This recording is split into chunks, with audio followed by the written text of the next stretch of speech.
Happy day, Internet. How you doing? Tao with TJTech. I wanted to make a video about my top 15 games of 2017 because 2017 was a phenomenal year for video gaming, and right now is the perfect time to be discussing those games because we're coming up on E3 2018, and I don't know if we can top last year, to be honest. We had some phenomenal games. We had the Nintendo Switch released. We had some amazing games for the PlayStation VR. You can fight me on that one if you want, but I think these big video game companies are starting to adapt to new technologies and stuff that's actually really cool and stuff that's really working out so far. So anyways, without further ado, let's jump on into it. Roll the clip.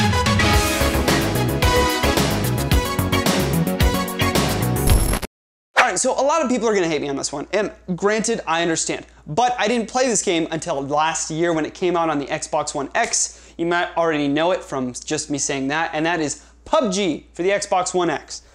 This guy right here, and this, I have a love-hate relationship with it. It's an addicting game, don't get me wrong. It's my first stab at PUBG. I know this game has been out since 2016, but it just finished its beta in late 2017, so that's why I'm putting it on this list. Hopefully the market doesn't get too saturated with PUBG like clones. I know Fortnite is really cool, I really like it because it's different, but how many of these can we really have before it starts to get dull and boring? And number 14, I really love this game. I love the whole series, but Uncharted: The Lost Legacy, man, this game, it was originally just gonna be DLC as Uncharted 4, but Naughty Dog released it as its own standalone game, and it is worth picking up. You can find this for like 20 bucks at most retailers, and it's well worth it. It's like a full 8-9 hour long campaign, and honestly, you don't really even realize you're playing an Uncharted game without Nathan Drake. Like, it feels just like Uncharted, but you have 2 new female leads, and they're amazing. I think this game is awesome. If you like story-driven games, if you like games with really awesome gameplay and a really awesome story,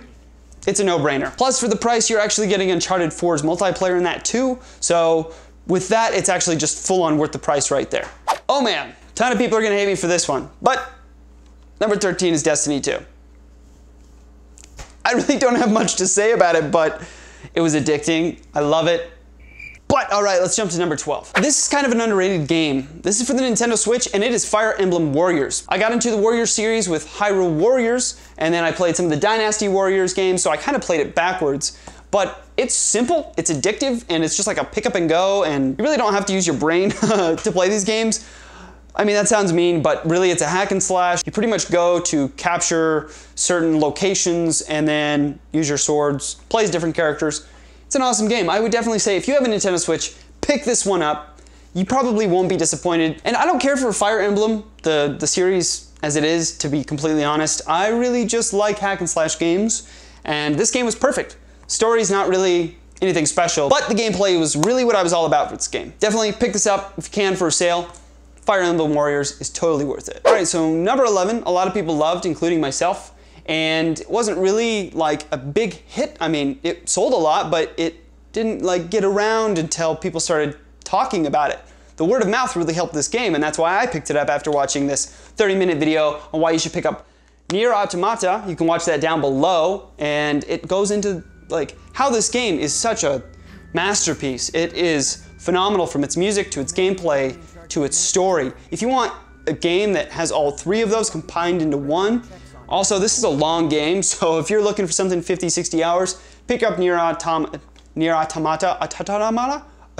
I'm pretty sure nobody can pronounce this game, but it is so worth it. Add this to your collection. You can probably get it on sale for like 20-30 bucks. 100% hands down worth it to add to your PS4 collection. What am I at?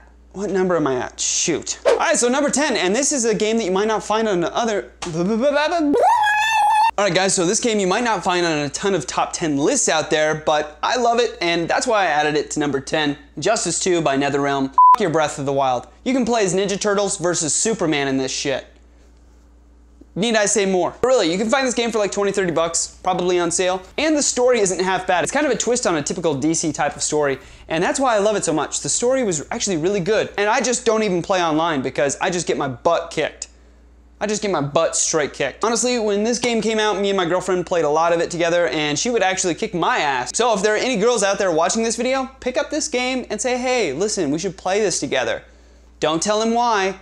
It's because you secretly want to kick his ass. Number 9, Mario vs. Rabbids Kingdom Battle. Now this was a surprise smash on the Nintendo Switch. Honestly, I'm not really into those XCOM type games, But Mario vs. Rabbids, Mario plus Rabbids? Did we settle this yet? Mario plus Rabbids. The gameplay is actually a lot of fun. You have to kind of critically think your next move ahead, and that's why I think I really love it. And then on top of it, it has that Nintendo skin. I'm a Nintendo diehard fanboy, so that's why I picked this up, and I cannot wait for a sequel to this. If you haven't played this already and you own a Nintendo Switch, pick this up. Usually you can find it for like 40 bucks on sale, because there is a lot of gameplay in this. So definitely pick it up. I admire you if you've played this game in VR and beaten the whole game in VR. A lot of my buddies have, and I just can't do it. It's too scary. I'm a diehard FPS shooter, and Resident Evil 7 just hooked me from like the first couple minutes of the game. Watch some trailers, watch some gameplay about this game. It will knock your pants off and make you shit yourself at the same time, because honestly, the graphics are great, the story is actually pretty good, and it's a ton of fun. I'm fairly new to this series. In fact, I recently just got into it with the game that came out prior to this one, and that is South Park: The Fractured But Whole. Now, after playing these games, I went back and finally started watching more of South Park. I just recently watched the South Park movie. I've been missing out on that for like 20 years, I know, but this game is so much fun and so funny. That's why I put this in my top 15 list, because it's a lot of fun. I actually got a chance to beat the whole game, and it just is addicting. If you don't have it, pick it up on the PS4, and I don't think you'll regret it. It's one of those games that if you start it, you'll probably be addicted to the end. First off, Cuphead is a phenomenal platformer. I love the game to death, but it is incredibly frustrating because it is difficult as hell. Really, the game is all about trial and error. Every single boss battle or every single platforming level is all about trying to figure out how to beat that level. And then finally, when you do, 2 or 3 hours later, there's that immense sense of accomplishment. Me and my buddy spent like 3 hours on bosses, like individual bosses, and at some point we would give up and then we'd say, okay, we're gonna just try it once more. We're just gonna try it once more. And in that sense of it being so difficult, and when you finally beat it, it just awards you with like a feeling of immense accomplishment. And not to mention the game and the art style are incredibly quirky and it's fun, and I have nothing but good things to say about the game. Even though it's really difficult, you'll have a ton of fun with it. It's really fun to play, especially since it's multiplayer. It's one of the best, like, sit down on the couch, play with your buddy multiplayer games that I've played in the past, like, 5 years. So do yourself a favor. If you have a PC or an Xbox One, definitely pick up the game. It's so much fun. You definitely won't regret it, and it's only 20 bucks. Number 5, and I think this is probably the best game in the series in the past 10 years. Call of Duty World War II. I'm a big World War II fan, and I think Call of Duty World War II really hit it on the head. Now, if you have this game and you're like my friends who only play the multiplayer, and I tell them, go ahead and try the story mode out. The story mode's actually really good. Plus, the acting is phenomenal. I know we give Call of Duty a lot of smack every year, but honestly, World War II really made me have faith in the series again. So hopefully, if they keep on this trend of giving games that the audience wants, Call of Duty can build up its name and its reputation as a franchise again, and I think Call of Duty is gonna last another 20 years, if not longer. So honestly, do yourself a favor and pick up this awesome first-person shooter. I put countless amount of hours into this game, and I love the World War II setting, I love the maps, but honestly, this game is probably my favorite Call of Duty game in the past 10 years. And if you stopped playing Call of Duty games since Advanced Warfare, give this one a try, because I think this is going to change your mind about Call of Duty. Number 4, and I love Nintendo Switch. I think it's my favorite console of all time, and that's why I'm putting Mario Kart 8 Deluxe on this list. I know technically Mario Kart 8 came out on the Wii U, but this is the definitive version, and if you've never played Mario Kart 8, you should definitely pick this up. And if you have a Nintendo Switch, pick this game up, because it is the best Mario Kart game I've ever played. Plus, I love that we have a battle mode in it with the balloons like the original Nintendo 64 version.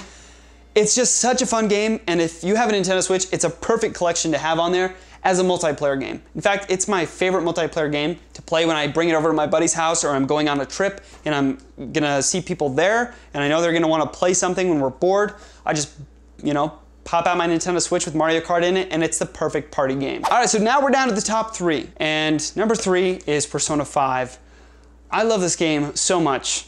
It's just such a fun JRPG, and from a guy who doesn't really like JRPGs to be saying that, that's something. I'm fairly new to the Persona games. I got into it with Persona 4 Golden on the PS Vita, and since then, I've been addicted to Persona. Granted, you can put a couple hundred hours into this game. It is by far one of the most and like satisfying games to play and like make your way through. I still am working on this game, and I know that it is going down as like one of my favorite games of all time. just how much work the developers put into this game and just how much love they put into each character. And the story is actually so much fun. So funny thing is, I filmed these next 2 games of mine and then my battery stopped recording right after that Persona 5 game. So now I have to redo all of this again. And this is my second time redoing all of this because first time I didn't record any audio. And I have no excuse because I'm a film major. If I can't even make a video for YouTube, I don't know what else I can do. Anyways, so number 2 is a game very dear to my heart, and that's Super Mario Odyssey. This is a reason enough to pick up a Switch. As a guy who grew up playing Super Mario 64 on the Nintendo 64, this is just such an homage to that game, and it just gives me such nostalgia when playing the game.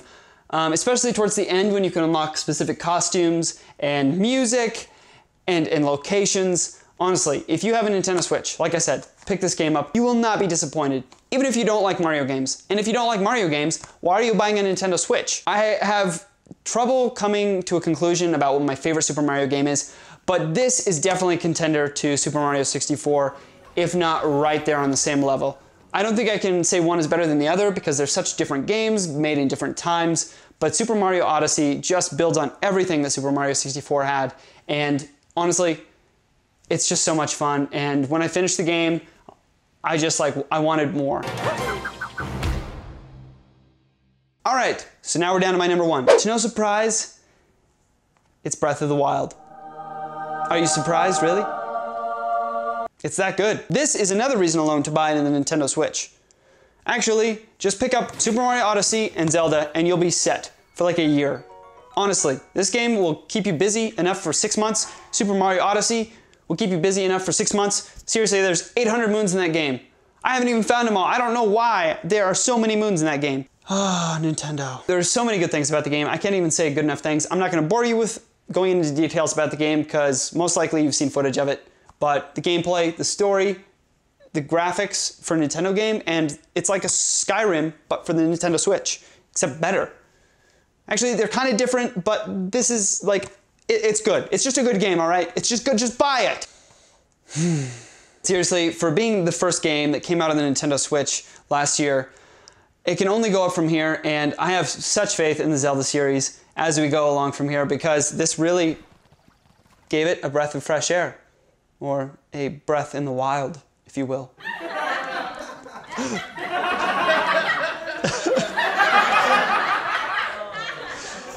I hate myself. All right, guys, well, that is it. Thank you so much. I know this list was a little bit weird. I didn't get a chance to play all of 2017's games. I haven't even played Horizon Zero Dawn yet, and that's a game that I'm definitely going to play. I know it would be on this list had I got the chance to play it, including Hellblade, and I also didn't get a chance to play Wolfenstein, Assassin's Creed, Evil Within 2, or Shadow of War.